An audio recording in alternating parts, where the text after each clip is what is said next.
Hey guys, welcome back to PD 110. This week we're covering Chapter 9, Achieving Optimal Body Weight.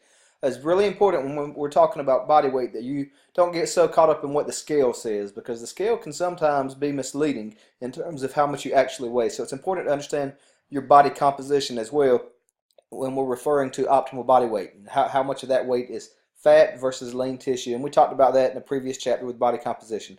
So for this chapter, it's really important that you are mindful of all the previous chapters and what it goes into achieving optimal body weight, such as being intentional about your diet and certainly including more physical activity.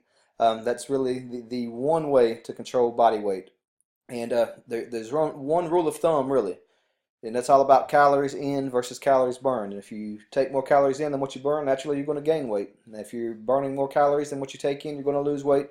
And then there will be a balance, and you'll maintain weight if you do have that caloric expenditure in balance. So you'll cover all that in the chapter. As always, I'm here if you need anything. This week we've got a checklist, this video, the PowerPoint, the quiz, a lab, and the physical activity monitoring report. Let me know if you have any questions. Have a great week.